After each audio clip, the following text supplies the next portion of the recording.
Welcome to Car Shopping Questions and Answers. I'm your host, Brother Deshone, the Auto Advisor. And all I care about is making sure you pay less than everyone else for cars and never spend more than 30 minutes in a car dealership.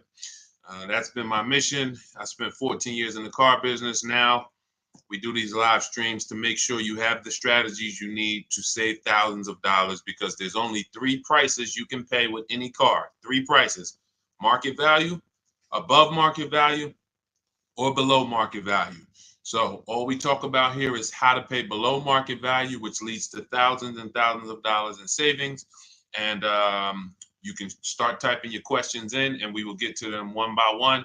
So we appreciate you actually tuning in with us. Everything what I'll be talking about on this stream is out of my new digital book. It is called Cars from Home. That's a mindset. 7 steps to saving time, money, and avoiding dealerships. You can get a copy of it anytime over the next 30 minutes for 75% off. It's normally a $97 book. It's worth every penny. You can see it's 5 stars. You can Google it. But as part of my welcome offer, I want to give it to you for 75% off. So if you get to my TikTok bio before 30 minutes or my Instagram bio, click that website there, or the YouTube comments or the Facebook comments, you'll click a link that you can activate that 75% off and get your book for $24 instead of 97. But it's only for 30 minutes, so make sure you get there before 30 minutes is up. Okay, so we're going to start out with Mary's question, which is what to say if I'm asked to make a down payment. First thing you have to realize is down payments are not mandatory, and in all but 2 cases, they're unnecessary. So down payments, let's say you're looking at a car, it's $25,000. You want to buy it. The bank will lend as long as you have good credit, fair credit, good credit, great credit, 20% above what the car's value is. So if you're buying a car for $25,000, the bank will lend another, let's call it $5,000. So they'll lend $30,000 against a $25,000 vehicle. Now, what does that $30,000 entail? Well, let's say you want to put no money down and you want to buy the car and put your taxes in the loan. The bank will approve that. Let's say you want to buy it and put your fees, which may be a documentation fee and DMV fees. Those are the only 3 legitimate fees: tax, DMV, documentation. So you put that in there. So now that takes you from 26, 25 with the taxes, you go up to 28, with the fees, you go up to 29. The bank will lend up to 30 or 20% above the vehicle's value, which is 25, which means you can do a no money down deal. It is not required. Let's say the vehicle's value is 25, but because you have no shopping strategy, you pay 28. The bank only is going to lend 30 because the price you paid for the vehicle does not affect the value of the vehicle. If the value was 25 and you paid 28, the bank's lending 30. Now, the same is true if you get a big discount. Let's say the value of the vehicle is 25 and you get it for 20. The bank is still going to lend what? Up to what? Come on, type in the chat so I know who I'm talking to. I need to make sure I'm talking to the locked in people. 30, exactly. So the loan to value ratios don't change regardless of what you pay for the vehicle. Now, as long as you are trying to get a vehicle and be with everything you want to add to your loan is within the loan to value ratios, money down is not necessary, no matter what they tell you. But what you have to understand is if you come over and you have $5,000 of negative equity, now we have to take that into consideration. Can we do a no money down deal with $5,000 of negative equity? Possibly. It's going to go back to 20% above what the vehicle's value is. So you heard, oh, maybe I get a discount, get me a nice deal, below market deal, knock 3,000-4,000 off. and I can bring over more negative equity. But the only two people who cannot do these no money down deals, and more than the majority of it, is the negative equity people, because you just have too much baggage you're bringing over. And then if your credit is too bad, where you're trying to finance everything, but even with credit being bad, they're normally just charging you a higher interest rate. They're not usually, sometimes you'll see a lower loan to value ratio, but typically the 20% is going to be customary. So it's really the negative equity that stops people from doing no money down deals in most cases. When I was at Mercedes, some of you know I worked for Mercedes for 5 years. People with 800 scores would leave with no car, negative equity. So if you have a lot of negative equity, your goal is to find a car that you can get a huge discount off of, something like, $7,000-$10,000. Even if you look at somebody like Tiffany bought her Mazda using our strategies, using the strategies in my book. She got $6,530 off. Now that's a $44,000 vehicle. So if she had $6,000 of negative equity to bring over, she could do it, because she got a $6,500 discount off the car she was buying. So this is the basis for understanding no money down, Mary. And a key is for you to understand you need to be shopping for the price of your vehicle. The vehicle you're going to buy, you should be shopping for that with an out the door price, not with a loan. So let's say you are like, I want to buy a Hyundai Elantra. You should target whatever Hyundai Elantra you want, get the equipment, and then get a bunch of offers to see who's going to give you the biggest discount, because they're not all the same. They're very different. This isn't the Apple store. You can go to the Apple store in California, the iPhone's the same as the one in Florida. You go to a Hyundai dealership in Bay Ridge, Brooklyn, it's an entirely different price from, Inglewood, New Jersey. So, a total different price than, Metuchen, New Jersey. They're all different. And that's what you have to understand. When you're shopping for your vehicle, you're shopping for the dealer who's going to sell you the car at the best price. You will handle your financing, your down payment, your interest rates in a separate process. You don't want to mix those two. Okay? That's a good start for you understanding that you should not be in a position where they're telling you make a down payment unless you put yourself in that position. You follow what I just talked about over the last three minutes, then you should not be in that position. You should understand when a down payment is not necessary. And almost anyone can do these deals with no down payment. Go ahead, Dolan. Let's shoot the next one up. Keep typing your questions. We'll keep getting to them. What's up, Josh? Thanks for liking the video. I see you. Thank you, Bianca. Welcome to the people who are shared. Malik, 621, thank you for sharing. Shout out to the sharers. I see you. It does not go unnoticed. I appreciate everybody who shares, hit that share button, and sends this broadcast to some other people. I appreciate you. All right, AG, car shopping for a used Tesla X, how to save or haggle. There's two types of used car dealerships. When I worked at Mercedes, the first Mercedes-Benz dealership I worked at, big markups, wants to negotiate. Big markups. $7,000, $10,000 markups, very exclusive cars in the particular case. But even if they didn't, they didn't have to have Mercedes. There's other dealerships that do this. They're going to leave themselves big markup, and then they're going to say, hey, let's negotiate.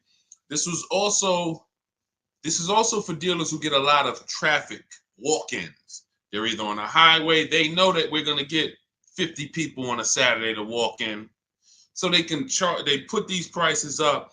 And they're not trying to really sell them online. They're trying to sell them to the unsuspecting locals. Now, different dealership says, I'm only going to mark my cars up $1,500 because I want to sell a lot of them. This is an entirely different model, different mindset, different process. Where you will get in trouble is when you're talking to a dealer, or you're about to buy, you're trying to buy from a dealer that has the $1,500 markup, has already priced their car better than anyone, and you're trying to get $2,000 off because you think you're talking to the markup dealers. That's when you end up losing. So how do we know the difference? We use a process. In my book, I have a process called the multiple marketplace strategy, where we have all the marketplaces open where used cars are. if a used car is not on a website, you should not be talking about it. You shouldn't be talking to anyone about it. If you can't find a vehicle on a website, a public marketplace, where every dealer wants to sell their cars, do not negotiate on these cars because they can make up prices.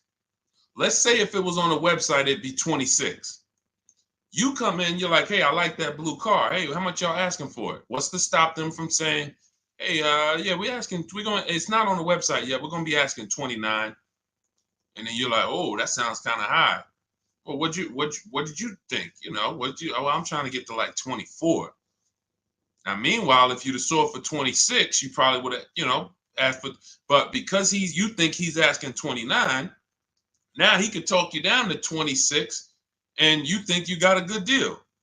Meanwhile, the price they should have listed it for was 26 to begin with. So that's why it's a dangerous, unwinnable game to ever negotiate with a used car that you can't find on a marketplace, public, because that's where their competition is. So we're going back to our system. We're opening up all the marketplaces, CarMax, Carvana, Driveway, eBay Motors, Cars.com, Auto Trader, Car Gurus, and Carfax. 8 marketplaces. Now, all of these marketplaces have different cars. And sometimes you will see a marketplace that has a car here for 34, but the same car is on another marketplace for 32 because they lowered the price. But because you only look at Car Gurus and you're not looking at Carfax, you didn't see that when they lowered the price, this website updates faster than this one. So that's why we're on 8 marketplaces. And then we're narrowing it down based on the first thing you need to do is look at assess the market, I call it. In my book, in my multiple marketplace strategy, this is called assessing the market. What's the low prices? What's the high prices? Where the low side at? Low side is around 22. Okay, I see that. Now, the 22s are going to be garbage cars, accidents, frame damage, title messed up. But every now and then you see one for 22.5, 23, and it has a good Carfax and it has good service record, but it may not be the color you want. So now that has already set the market for you. I want it black, but I see a white one here. It has everything I want, but it's not the color. That means the low side of the market for that car is that. That's assessing the market. So now we're trying to find a vehicle there because, again, there's 3 prices that you can pay for any car. Market value, that's what negotiators pay. Above market value, that's what people who don't negotiate, can't negotiate, don't like negotiating pay. And then you got below market value, which is what people who use competitive bidding and put dealers against each other pay. Now, when we look at these low market, now we're trying to see, do we wait for a vehicle to pop up and can we screen down a couple vehicles to get to a top 3 or top 5 best choices? Once we do that, those are the vehicles, AJ, that we're going to see if we can make a final deal on, because they're already at the low side of the market. So what's going to happen? Either they're at the low side of the market and you're dealing with a dealer like the first Mercedes dealer I worked up, meaning they're not going to sell the car for that price. They're going to try to mark up prep fees and marketing fees and all types of bogus fees, but they want you to come in first. They're not going to put that online. They want people to come in and say, hey, I saw this car. And then by the time, who's ever sat down, be honest, if you've ever sat down, you came to look at a car, they were asking like 22. But by the time everything got added up, they slapped like $7,000 more on it. Warranties, all types of stuff. And you're like, wait, who's had that happen? Type me if that's happened. And I need you to dialogue. Listen, I'm talking to the locked in people. Right, I see you, Josh, 100%. Okay, so this is a tactic. Look, absolutely. So this has happened to Judy, a lot of people. This is a strategy. It didn't happen by accident. They're purposely depending on people coming in, not calling in advance, and then they want to negotiate with them. Goes back to the first deal I said about the first deal I worked at. They want to negotiate. So the prices are so now that's what we verify. That's what we're only calling those top 3 to 5 dealers and saying, hey, besides besides the price here online, what fees do you charge?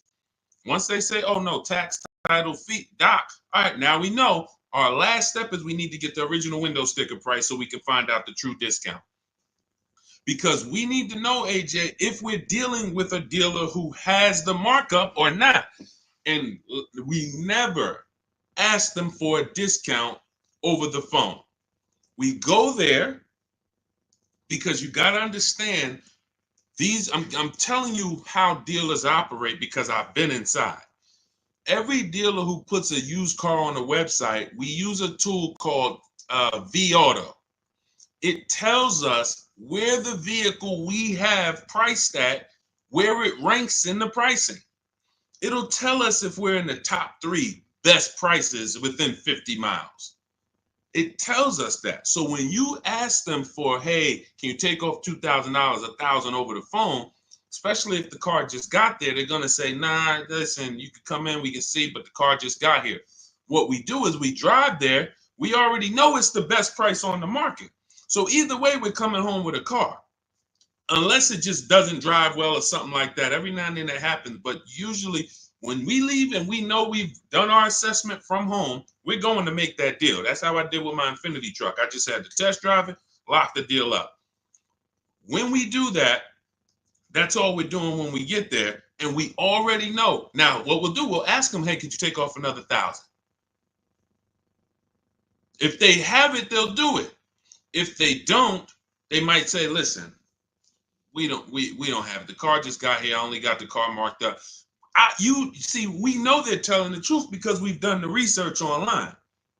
So now you know if you're programmed to only, hey, if I don't get 2,000 off, 3,000 off, then I can't buy. Then you're gonna miss the dealers who want to.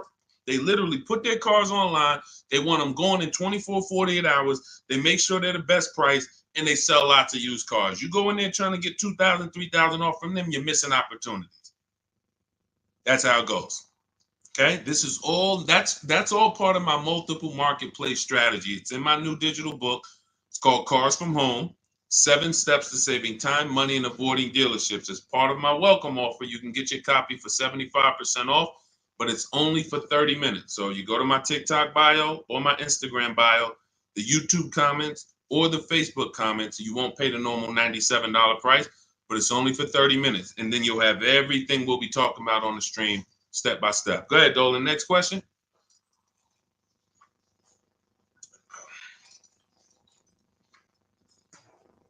Okay, Mel, what's going on? A 5-year loan to buy a 2022 Jeep Compass. Is it good to trade in for a lease now? So this sounds like, Mel, you figured out you should be leasing, not buying. And now you're like, should I make that move now? In my book, step 1 is the leasing versus buying question, because this is the foundation of your car deal. You need to know how you're going to beat depreciation. So normally what happens is when people learn about the 8-year rule, which says if you're not buying a car to keep it for 8 years, then you should be shopping for a below market lease, not a purchase. So when people learn that, oftentimes they're like, okay, I know I'm not keeping this car. I'm in 8 years. Should I wait or should I transition to a lease now? There is no benefit to you waiting. As long as your equity situation isn't so bad where it's going to stop you from transitioning to a lease, the play is to move to a lease as soon as possible, because you're not going to get the money back you're putting into owning these cars. The only people that get the money back for owning these cars are long-term owners. 8 years, 10 years. We got people on here who have cars. I'm sure some of you have had cars for 8, 10, 12 years, maybe even more. We usually get somebody on here that has a car for more than 15 years. This is the people who get all the money out the cars. So if you're keeping a car in a short term, you're not getting the money out of them. You're putting the money in, But then when you go to replace it and you see how much you're getting back for it, you're like, wait, all this money I put in, this is all I'm getting back? That's why you don't want to put the money in.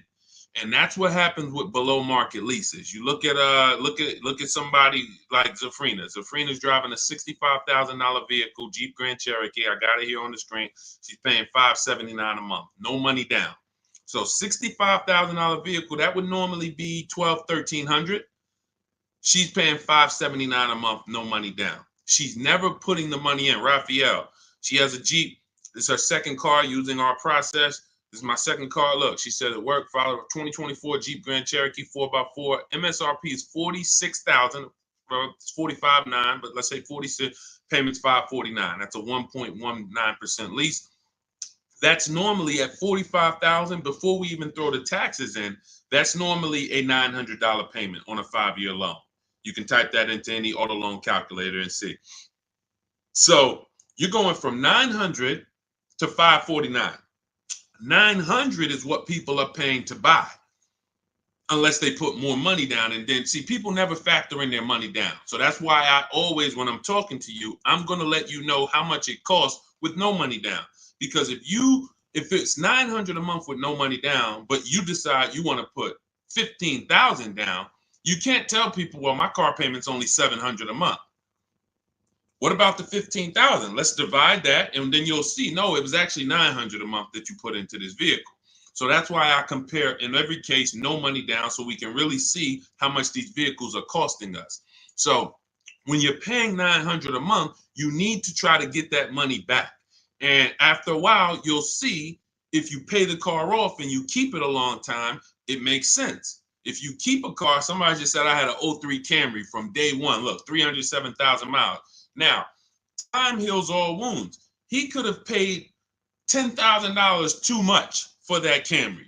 Just overpaid. He didn't know what he was doing. It was supposed to be 20. They charged him 30.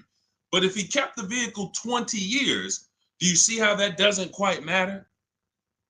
What would matter is the short term. The short term. So the key is understanding, if I'm not keeping my vehicle long term, 8+ years, I shouldn't be buying, because I'm not going to beat the depreciation. I should be shopping for deals like Raphael got, like Zafrina got, like Jen got, like Ansley got, where they're leasing these vehicles, driving brand new cars, not putting a lot of money into them. They're paying cents on the dollar. These are below market leases. These aren't regular leases. And then you're beating depreciation that way because you're not putting a bunch of money into these vehicles. So there's no benefit, Mel, in waiting.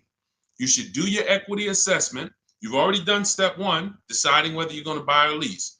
Now you move to step two in our process. That's the equity assessment, where you call your bank, get your payoff, then go to the 6 websites we teach that pay cash: CarMax, Carvana, Driveway, KBB Instant Cash Offer, Car Gurus, AutoNation. Once you do your equity assessment, it's going to tell you, do you have positive equity, negative equity? And then you will move to the third step, but you have to do that first. So, but there's no benefit in waiting. None. Not one benefit in waiting longer to stay in a bad financial structure when you can go into a lease. Great question. All of this is in my new digital book. For those of you, you're sitting there, you're like, Deshone, there's no way I'm going to remember all of this stuff. We haven't even started warming up yet. You can grab my digital book. It's called Cars from Home, 7 Steps to Saving Time, Money, and Avoiding Dealerships. It has everything in there step by step. Leasing step by step. Purchasing new cars step by step. Purchasing used cars step by step. Making banks bid for your loan step by step.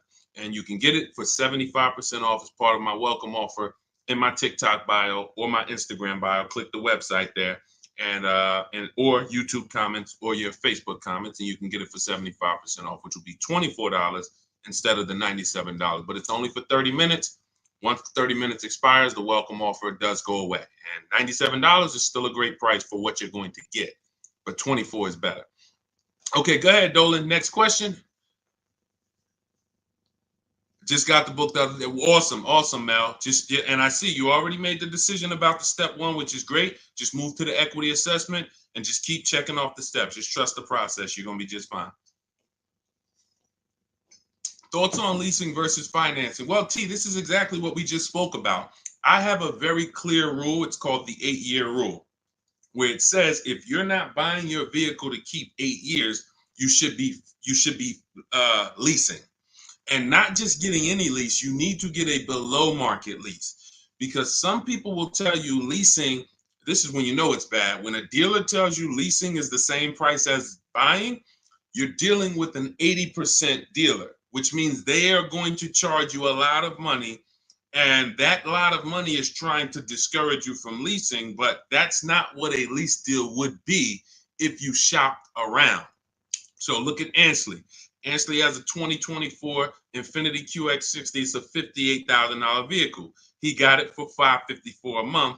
Only first month's payment down. I want you to pay attention to these details. We're not putting money down to get to these payments.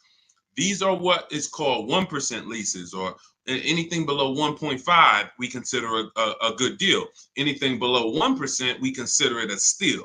So it's a steal, it's a deal. And over 1%, over 1.5%, I say in my book, it's time to chill. We don't lease those.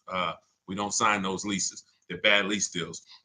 But look at Jen. Jen pays $512 a month.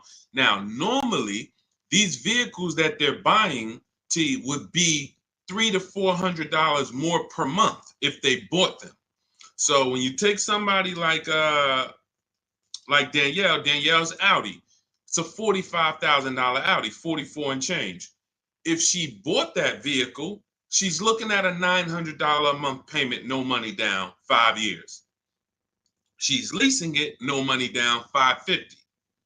So she's paying, call it almost $400 less per month, because we didn't even put the taxes into the price of the vehicle. So if we put taxes into that MSRP, then it might be around 48, and her payment's probably going to be about $950 for 5 years.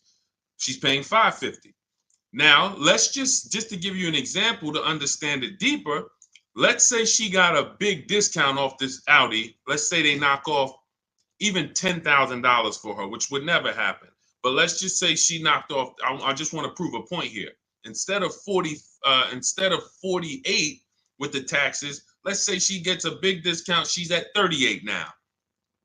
How much is the payment on 38,000? Some of you know every $5,000, and that's going to be a little, roundabout math for you to do. Every $5,000 is about how much per month? Let's talk to the people who know this.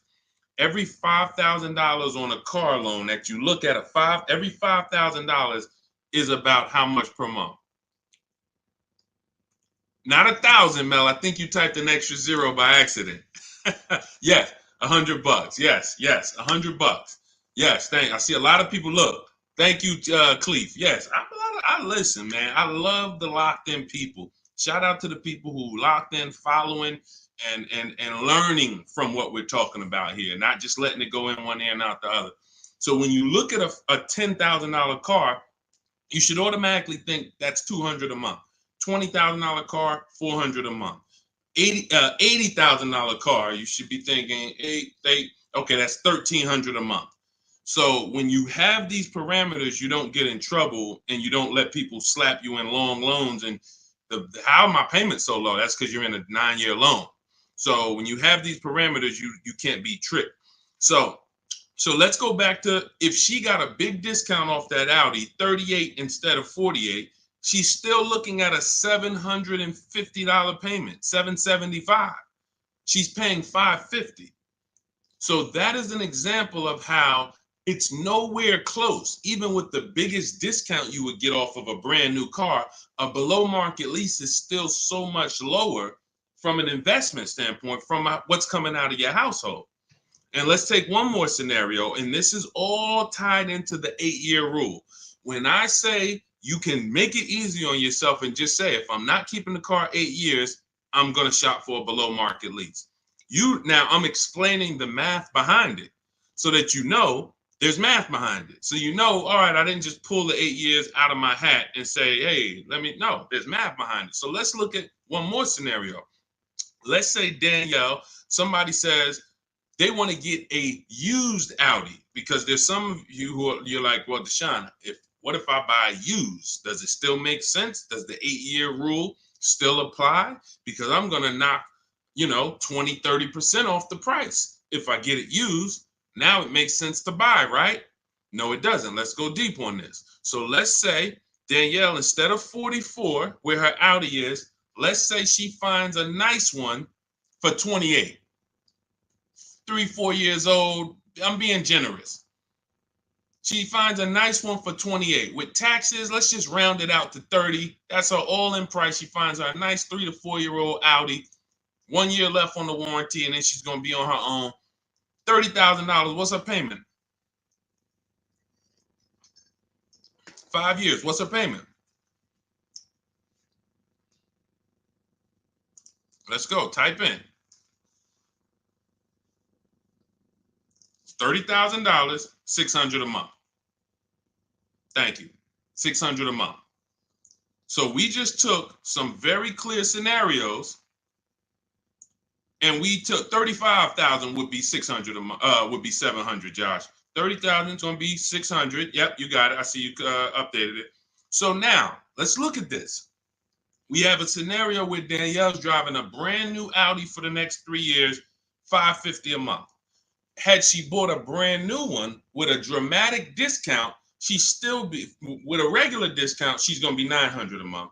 With a dramatic discount, she's still going to be it was close to it was 38, so 38, still close to almost $800 a month, $775. Then with her used version, if she bought a used version and got a great price on it, 28 plus tax, she's at $600. So every one of those scenarios is much more expensive than the purchase and then the lease, than the below market lease. And frankly, you can't really compare a 3-year-old, 4-year-old Audi to a brand new one. You just can't. Because you're only paying, you're paying $600 a month, I'm paying $550, but the benefits even outweigh that. You're gonna have no warranty after a year. Anything goes wrong, you're on your own. 3 years from now, your vehicle's gonna be 7 years old. 3 years from now, I'm going into a brand new, another version, 2028 or whatever's gonna be out then. So there's no comparison. When does the buyer win? The buyer wins in the long run. You can see the buyer's losing in the short term, right? In every one of those scenarios I just laid out, the buyer is clearly losing. Brand new car buyer paying $300, $400, $500 a month more than the below market lease, losing. The used person got a payment closer to the below market lease, but look what they're driving. 3, 4-year-old car. It's going to have no warranty soon. They're going to be on their own. And then the majority of that time they have it, they're going to have no warranty. That is the life of the buyer. But after 8 years, the money paid starts to stack for the lease person. Because if I'm paying $550 a month, all right, let's say Danielle gets 3, 4 Audis in a row. She just got 4 Audis, every single one of them, she gets below market deal $550. Below market deal $550. After she gets to year 8, she's paid more than these other people. Year 8, she's paid more. So at that particular point, financially, the buyers are ahead. But before that, the buyers have lost because Danielle's driving better vehicles for less. That's why it's the 8-year rule. This is the first decision you make, because if you make this wrong, you lost. If you go in to buy a car, if you go in and you buy a car, but you should have leased, you lost. I just showed you. Doesn't matter how good of a deal you got. Man, Deshone, they knocked 15% off for me. Does not matter. If you're going to replace that vehicle in 3, 4, 5 years, you would have been better off getting a below market lease and never tying up all of that money in the vehicle. That makes sense? Type $signs if you're clear on that. Type $sign, $sign if you're clear on that. All of this is in my new digital book. That's step 1. It's called Cars from Home. It's 5-star rated. Thank you to everyone who's reviewed the book and rated it. And it's called Cars from Home, 7 Steps to Saving Time, Money, and Avoiding Dealerships. That was step 1, which is our leasing versus buying question. That's how we put our deal on the right foundation. And that's the most important question. It's literally called that in the book, the most important question. How many years are you going to keep the next car? That's when we decide leasing versus buying. So as part of my welcome offer, you can get your copy of Cars from Home for 75% off in my TikTok bio or my Instagram bio. Go to click the picture of me, click the website. and then you can activate your 75% off for the book, but it's only for 30 minutes. Also in the YouTube comments or the Facebook comments. After that, price goes back up to $97. Welcome offer is gone, but go get your book and come on back to the show. Make sure when you get the book, you screenshot the thank you page, because on that thank you page is the link to open the book. I also email you a copy, but sometimes you type in your email wrong, you type in too fast, and that screenshot has my support team's email, where you can email my support team just in case you type your email wrong and your book's not in there. So go ahead, Dolan. Next question. Keep them coming. Keep typing your questions, y'all. We will get to as many as we can while we're on. How do you calculate the negative equity? This is a great question. Negative equity, you want to calculate based on your highest possible offers.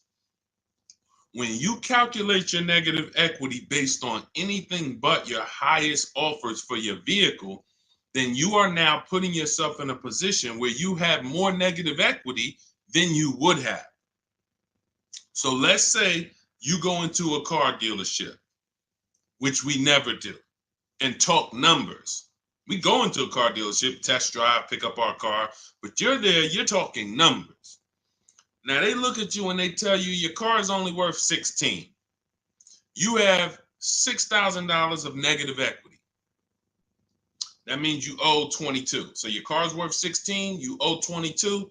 They're telling you you have $6,000 of negative equity.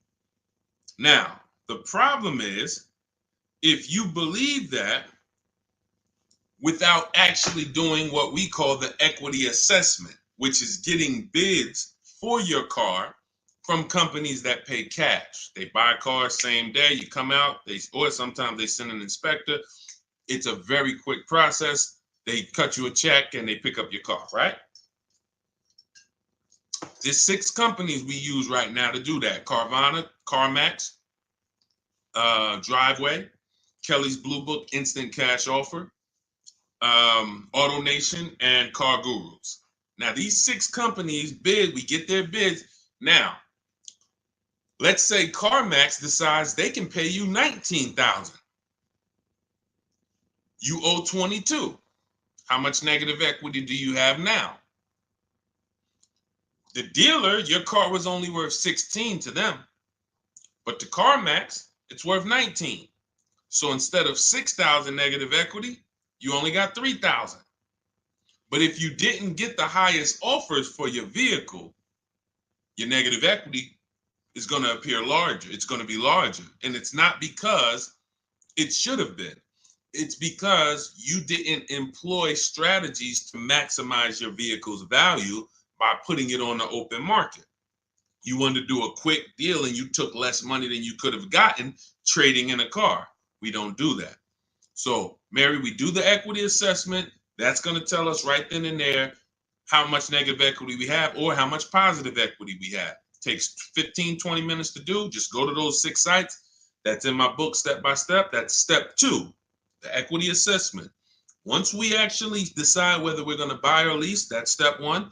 Now we move to step 2, which is the equity assessment. We don't move forward until we've found out what our equity position is. Okay, does that make sense? All right, go ahead, Dolan. Next question. And some of you are going to find out that you have more equity than you thought, and you don't have to wait to sell your car.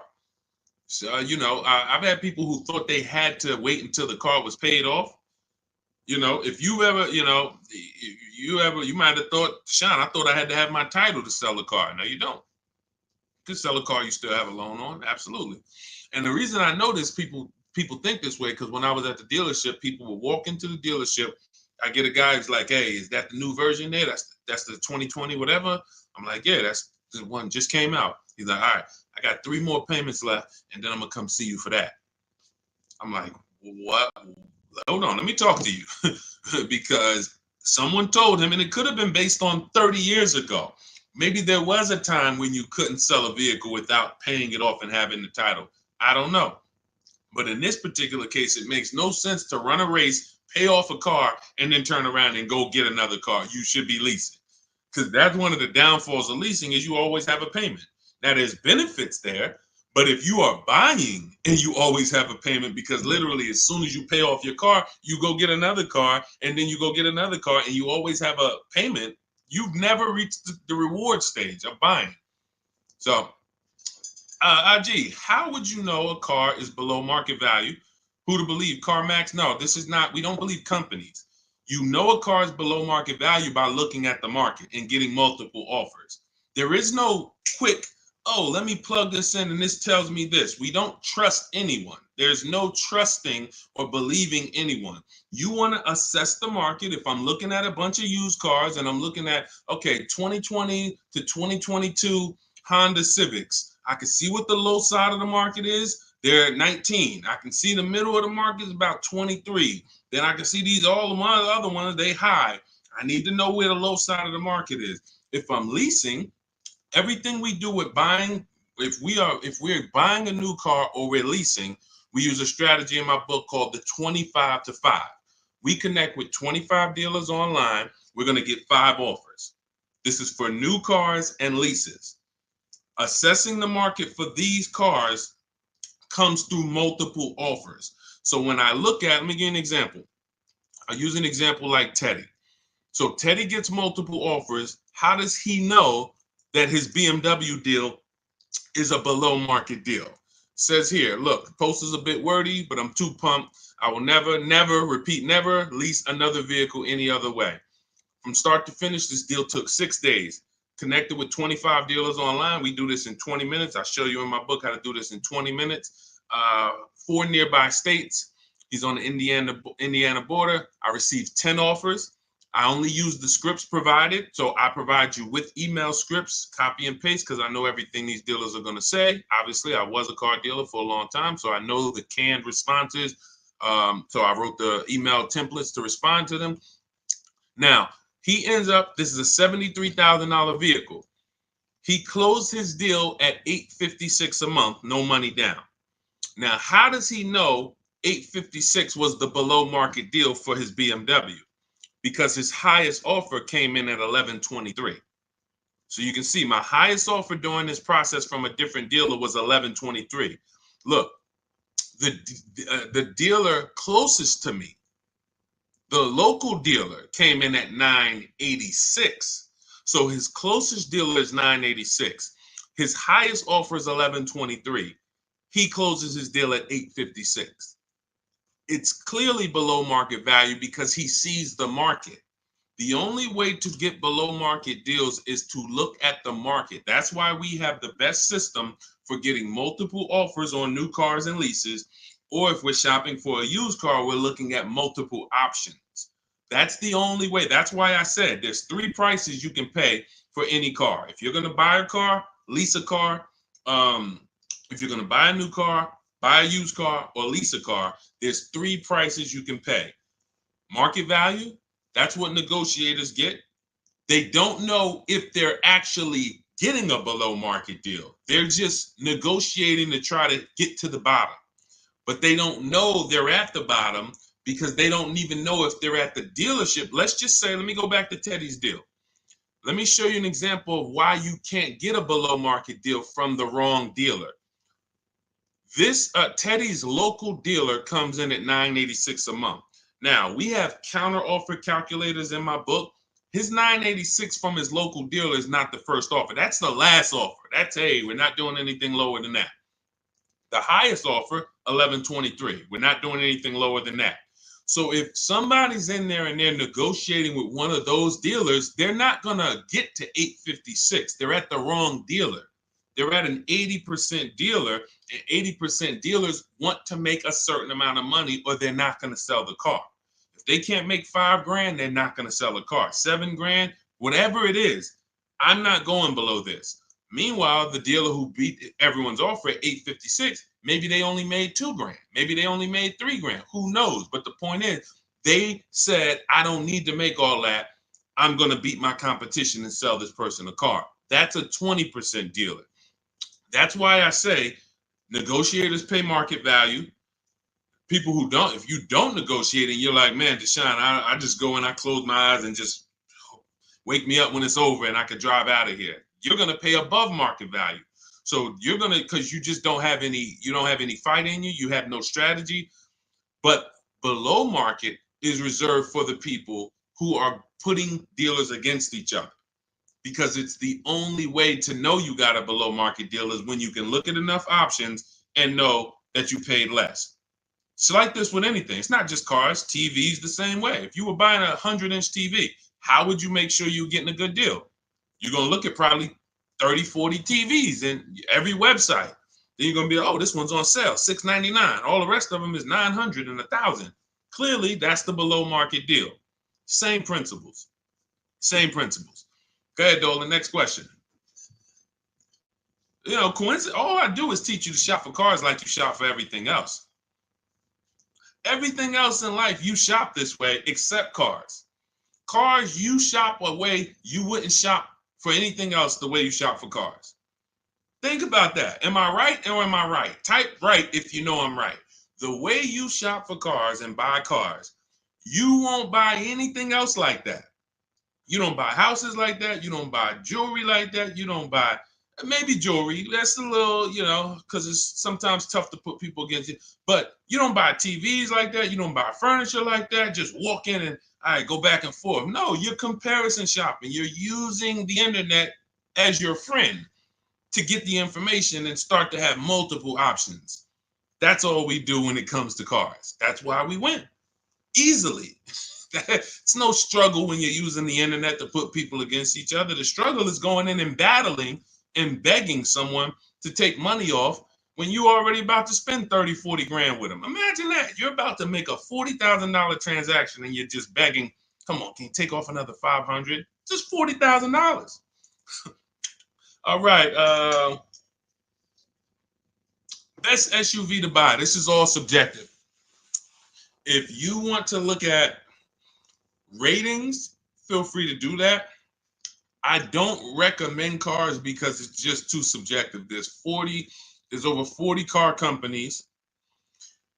All of them have vehicles in every size category: compact, midsize, large, 3 rows. So there's so many categories. The key is this: find one you like based on looks. I like the look of that. And then you can come home and do what we call a quality check. This is in my book. This is in step 4. This is when we make sure the car we're shopping for is a good car. Some vehicles have a bad DNA. I want you to remember this. DNA you can't get around. You cannot repair DNA. So if a Nissan has a particular transmission that goes out between 80 and 90,000 miles, I never get it, because I would never buy that car, because there's nothing I can do to escape what might happen. It's just literally the luck of the draw. Maybe mine doesn't go out at 80, 90,000, but these vehicles are known for the transmissions going out from 80 to 100,000 miles. That's why you'll notice a lot of Nissans for sale. They got like 80,000 miles on them, 90, because people get rid of them right when the transmission starts slipping or right before it goes out. That's what happens. So you can, and this is not all Nissan. So you need to, we always type in the actual car to Google, and we type in 2000, we put the year, the make, the model, 2000 Honda Accord reliability, 2018 Nissan Altima longevity. There's three words that we use that you need to get familiar with: initial quality, reliability, longevity. This takes 5 minutes to do. Initial quality tells you, what does the data say? What are people saying about the vehicle the first 90 days? So if you're leasing a car, you're going to buy a car new or you're going to lease it, you need to know what the initial quality reports are. What are the owners saying the first 90 days of the vehicle? Is it in the shop? Is it electric problems, little malfunctions, blind spot, whatever? That's initial quality, first 90 days. Reliability is your first 3 years. So you need to know, what are people saying about this car, not my neighbor. Not my neighbor. My neighbor owns one of them. There's 10,000 out here. What are they saying? Maybe my neighbor got a good one. You know what I'm saying? Your neighbor might have just got a good one. But I need to know, what are people saying about this vehicle the first 3 years? That's reliability. And then longevity is the long run. 7, 8 years, the engine. People, you're going to see people like Motor Trend and Vehicle Engines, all these websites that all they do is study engines and longevity. What are they saying about this vehicle? Are they saying that the transmission's known to go out? Sometimes you'll type in 2018 Kia Sorento longevity and you'll see right at the top, with proper maintenance, these vehicles are known to last 200,000 miles. That's a good sign. Now all we need to do is make sure we're getting a good one that has been properly maintained. But that's the DNA. So when you ask the best SUV to buy, my goal for you is to avoid the vehicles that have bad DNA. They have bad data. Could be a year. Could be the 2018 was trash, but then they saw that the 2018 was trash and they changed it, and then they made a better 2019. So it's all up to the year. I appreciate it, Rob. Thank you so much. Go ahead, Dolan. Next question. That's in step 4. See, that's shopping, not buying. We have 7 steps in our process. Most important question, step 1, equity assessment, step 2, deal focused budgeting, step 3, shopping, not buying, step 4, multiple offers, multiple options, step 5, paperwork and protection, step 6, and delivery is step 7, pickup or delivery. That's it. So everything I'm teaching on the stream is always going to be out of one of those steps. And for those of you who have the book, here's what you should always be asking yourself. Where am I at in the process? What step am I at in the process? Because you've come from not having a process. So you don't know what to do first. Should I be thinking about my trade-in? Or, oh, matter of fact, wait, he said don't trade. And then, all right, when do I get my loan? Do I get a pre-approval? You don't know where these things go, what order they go in. But I do. That's why we created a 7-step process that accounts for everything. So you always want to be asking yourself, where am I at? What step am I on to make sure, all right, listen, why am I focused on budgeting right now? And I haven't even decided how many years I'm keeping the car. That's my first step. That's what it's about. Okay, Judy, my Jeep lease is up in 2 months. Strange lease of 5 years. Would you finance the car at the end? You've had the car long enough and you're not owning it. So whatever type of financial deal that you went in on this, it was not a good deal because you're paying way too long on a car that you're not going to own. That's the reason we don't buy our leases. We don't do 4-year leases. Paying too much, unless you're paying like $200 a month or something ridiculously low, where you add up all the payments, add them all up. Look at it. All right, I gave them $2,000 up front, and then I paid $400 a month, and I've been paying $400 a month for 5 years. That's 60 months. All right, wow. All right, I paid them a lot of money. Add that up, and you'll see, compared to the MSRP, I paid way too much for this car that I'm giving back. So that's why I wouldn't suggest you buy it, because if you're not going to keep it long term, normally with a lease, it's broken into 2 sides. It's a part you're going to use, and then it's a part you're giving back to them. You're not paying towards that part. Let's say it's 50-50. You could stretch your side out. You got to pay half this car. You could stretch that out for 4 years or 5 years. But it has nothing to do with that back end. You're still going to owe, if you want to buy this thing, you still got that other half. So I don't know what your lease deal is, but if it's structured like a normal lease, you've just broken down your side. You're not paying it. Now, if you've paid into the car, 60-70% of the car, but I don't think you have, because that wouldn't be a lease. That would be a loan. That would be like, hey, I'm paying the car off. I paid it off for 5 years. I only got 2 years of payments left. I should only owe a small amount. If that was the case, then that's different. But on a lease, if you just took a 5-year lease, then you're paying your half. You're not paying towards the back. So you might have a very, very low payment, but you're not actually building, you're not paying towards the car. You're only paying towards the half you're going to use. So in that particular case, I would give the car back.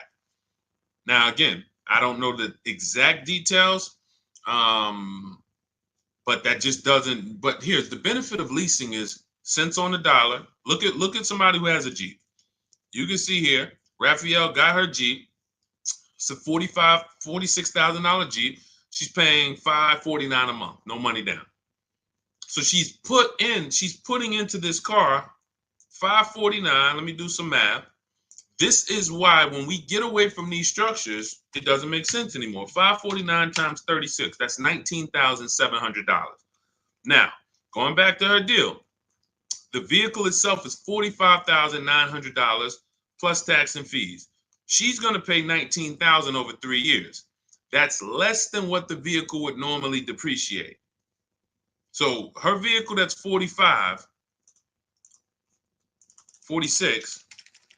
minus 19, about 27 is what's left, not to mention her tax. This is why you have to be judging the lease deal. Leasing is all about, I need a low payment and I need to pay less than I would have tying up all of this money. So once we get into these long leases, we've defeated the purpose. We've defeated the purpose of leasing. So I wouldn't finance the car at the end, Judy, unless you look at your deal and you can see that you only owe like another 10 grand or something, or 12 grand. Then okay, maybe you do pick it up on the back end, but then you should have equity, because if it's going like a normal loan and you've been paying for 5 years, you should do your equity assessment. You have equity, but if you're in a 5-year lease, you won't have equity. All right, that's a strange structure for sure, like you said, and never do it again. Unless I'm wrong about it, that's just not something that you want to do again. And hopefully you had a super low payment and you just kept the payment low for 5 years. But again, you're in the same car. There's no warranty. It's just, let's do something different. There's much better ways to benefit financially and drive, nice vehicles. Yep, you got it, Elaine. Thank you. Thanks for always tapping in. I always see your comments on my videos. I appreciate it. Go ahead, Dolan. Next question. Okay. Rita, what have you heard about the 2024-2025 Nissan Kicks? I would look at what we said over the last 7-8 minutes when we're checking the DNA of a vehicle. I ran down how we check reliability, initial quality, and longevity, and I would let it go from there. I don't give my opinions on cars. Now, what I do is I'm preparing these top 5 reports. So that's something we want to launch big in the next 2-3 weeks. We want to start giving you, based on the data, what are the top 5 worst SUVs, compact SUVs? What are the top 5 worst luxury cars? What are the top 5 best compact luxury cars? So we want to give you those things based on data, but that's not my opinion. You don't want to take someone's opinion on a car. You want to go where the data goes, because the data polls tens of thousands of people who have the car, and they report, this is what people are saying. This is what most people are saying. And that's all we want to focus on. But what I do, Rita, is go back into the YouTube video, rewind about 7-8 minutes. You'll hear my whole layout of how we check reliability, dependability, initial quality, longevity. How we check the DNA. That's checking the DNA of the car, and that's what's super important. You don't want to end up with a car that's in the shop every 3 months. I could teach you to pay less than everyone. Yeah, all right. You use the strategies. You paid less than everyone. But what does it matter if you have a car that's now every time you go out to check engine lights on, every 3 months check engine light? What is this? So make sure you do that. Okay, and this is all in my new digital book, Cars from Home, 7 Steps to Saving Time, Money, and Avoiding Dealerships. We're talking about a piece of step 4, which is shopping not buying. The reason it's called shopping, not buying, is because shopping is deciding what you want. Now, you're not taking enough time to do that. You are letting people rush you in a lot of cases.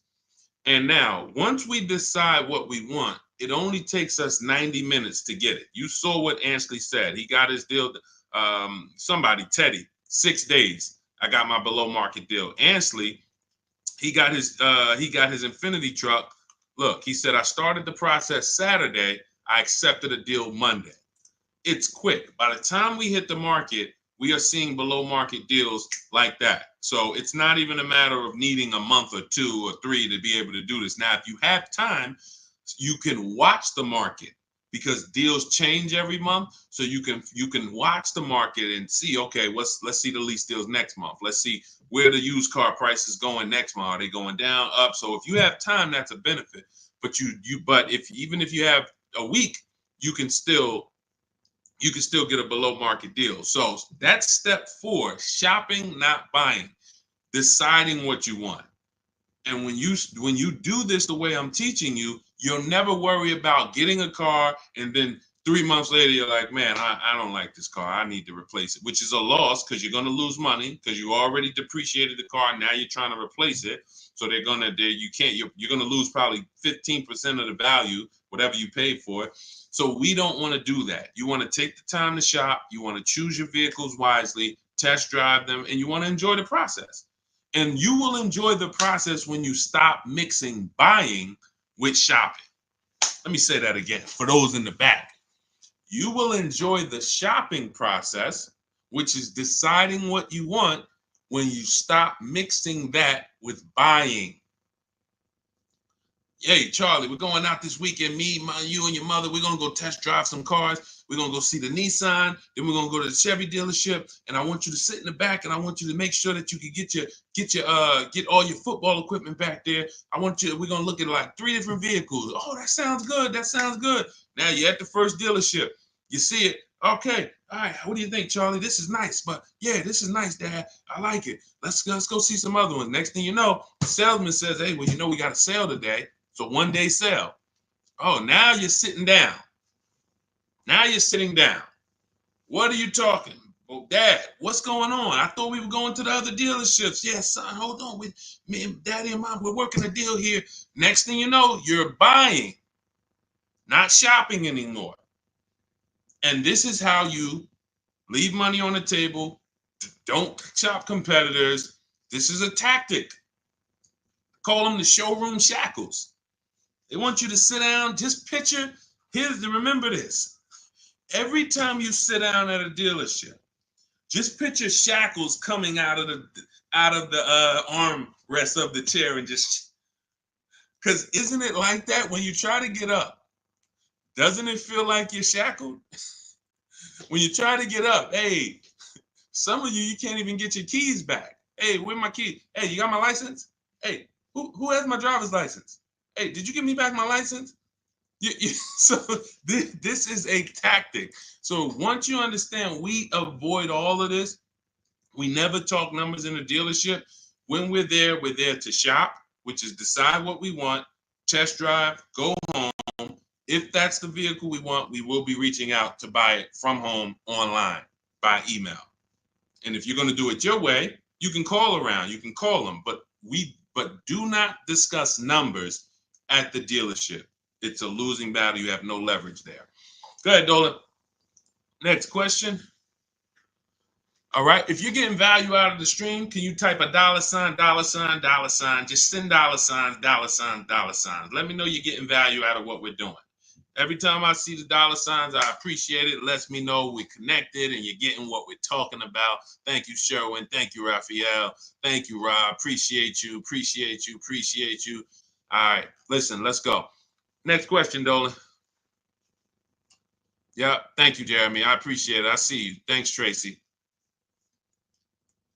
Which value guide do most lenders use to determine value? Probably NADA.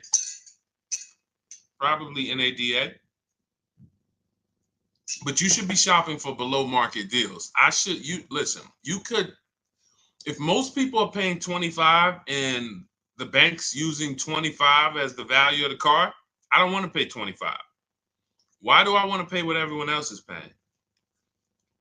So using the strategies we're discussing, multiple offers, low market, everything we're doing, you're in a scenario where when you pull up to someone with the same car, you've paid 2, 3, 4,000 less than them if they got market value. If they paid above market value, you might have paid 6,000 less than them. And this happens. Unfortunately, it happens sometime at one dealership. I remember I was at a Mercedes dealership and a customer comes in, he's going nuts. He's like, hey, I got an E-Class. Me and my neighbor, we go out to dinner the other night. We got the same car. I'm paying $200 more than him a month. He was pissed off. Now, how does that happen? One person paid above market value. Maybe the other person paid below market value or market value, but it's a $200 spread. Same vehicle. So when you're using what we're talking about, what you're learning in my book, what I talk about on these streams, you are not anywhere near what lenders should be looking at you and saying, man, that's be good. I don't know how you got the vehicle for that price, but that's a good loan to value ratio. In case the vehicle gets totaled, we know that we're in a good position. We know, rather than, hey, this guy has a vehicle, it's worth 27, but he bought it for 28. He's cutting this thing close. He needs gapping. So, all we care about is below market. We're not interested in none of these high prices, and how bad they are for other people, unfortunately. Go ahead, Dolan.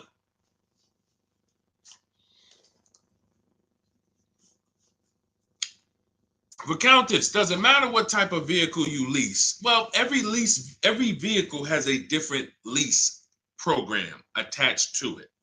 So every trim level has a different lease program attached to it. So a Mazda 3 Sport has a different lease program than a Mazda 3 Touring in many cases. Has a different lease program than a Mazda 3 Grand Touring. So every vehicle is different.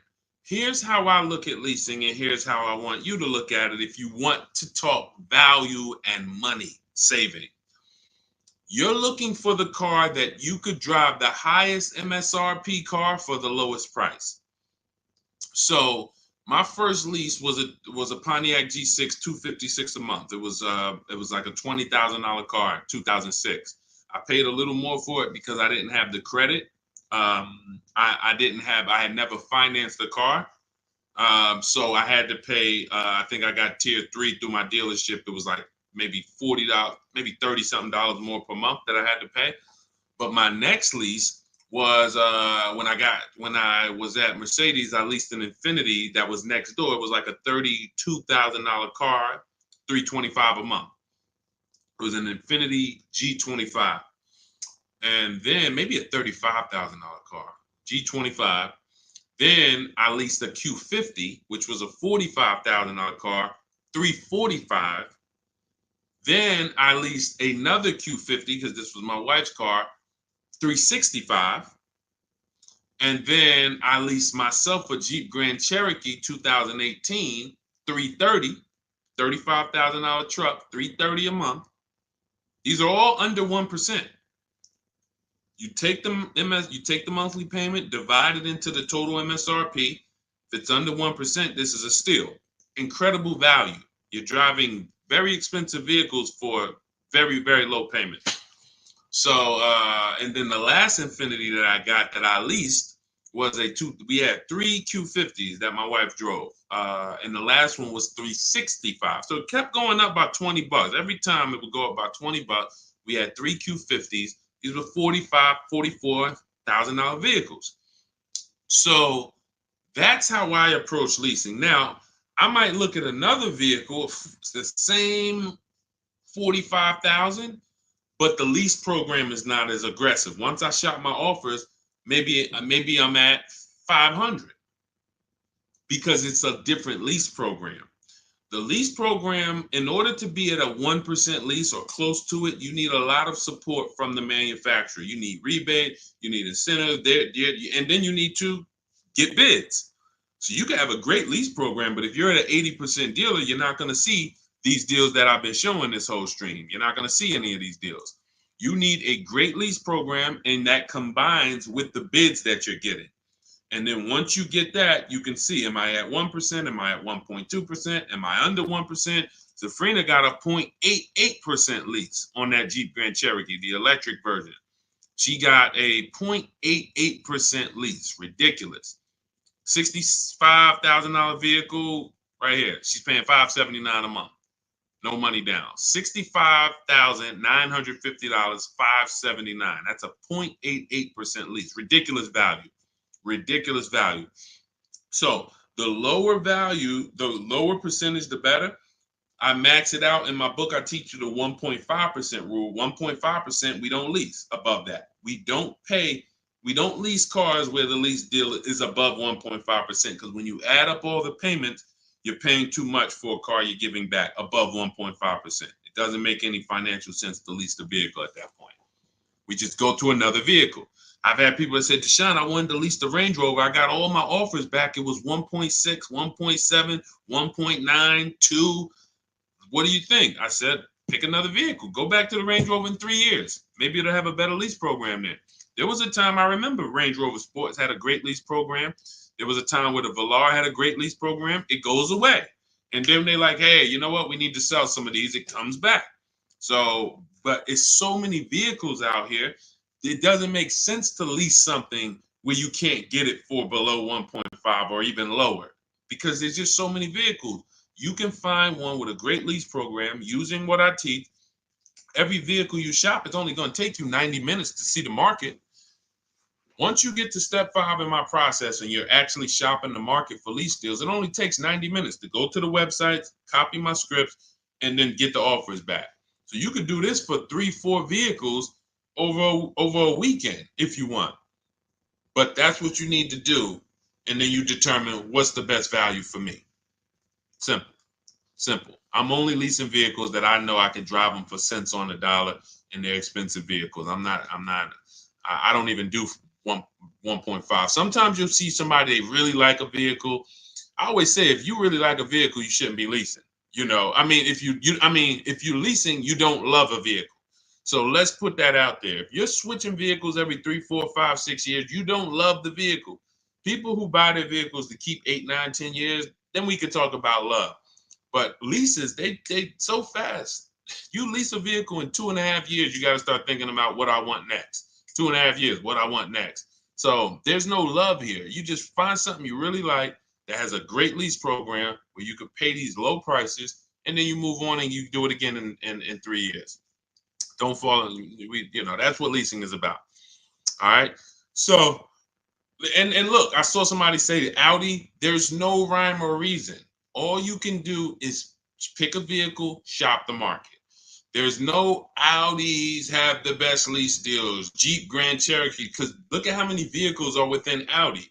You have the Audi A4, and then I told you, you have different trim levels. You have the Premium Plus package.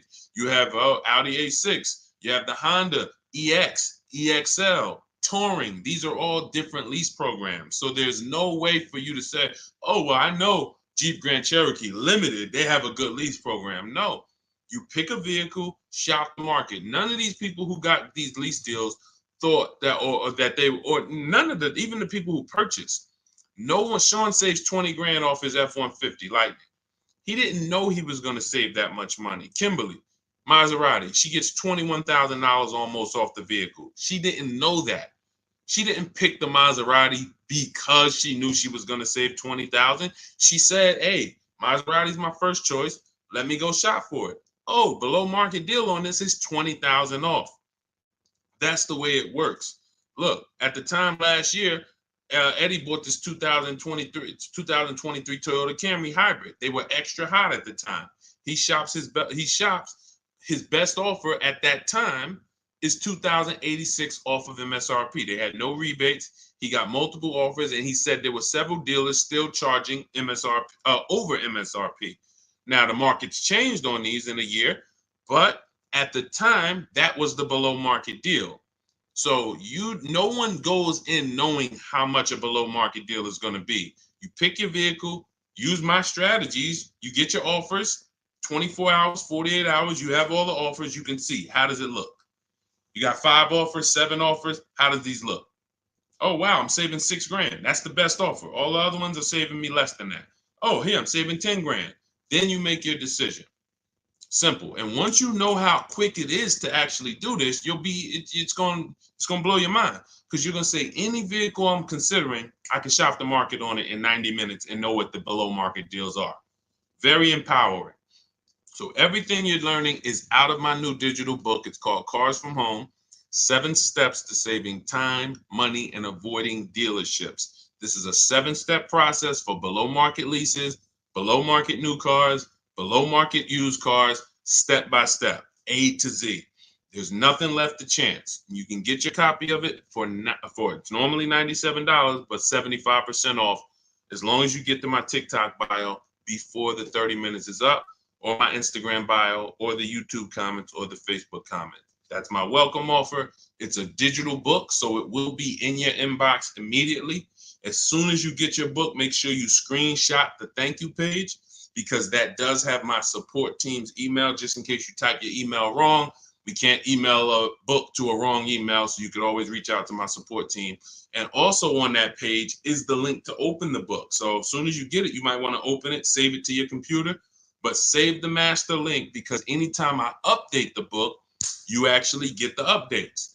A couple months ago, Vroom went out of business. Vroom used to be in our equity assessment, used to be on our used car marketplace reports. They go out of business. We got to delete them. I went into the file, removed Vroom. Everyone who opened the book after that never saw Vroom again. So you keep the master link. That way, when I update the book, you get it. I don't charge for updates. I want you to win. That's why I'm giving you the welcome offer, where you could even get it for $24 instead of $97. But even if you miss the 30 minutes, you should go and get your copy for $97, because what you're going to benefit from is going to be 10 times worth what you paid for it. But if you get there before 30 minutes, you can actually get it for $24 instead. So go get your book. I appreciate you tuning in. I want to see you win. Make sure you email me your car deals when you make them. Send them to me by email. I love to see your deals, so I can bring them into the show and keep, talk about you the same way I'm talking about everyone else, and we'll make this happen. Keep unlearning. Leave everything you learned at the door. When you get my book, don't bring any of your old ideas to me. Trust our process. Leave all of that old way at the door, and your success is guaranteed. So I'll see y'all on the next stream. God bless you.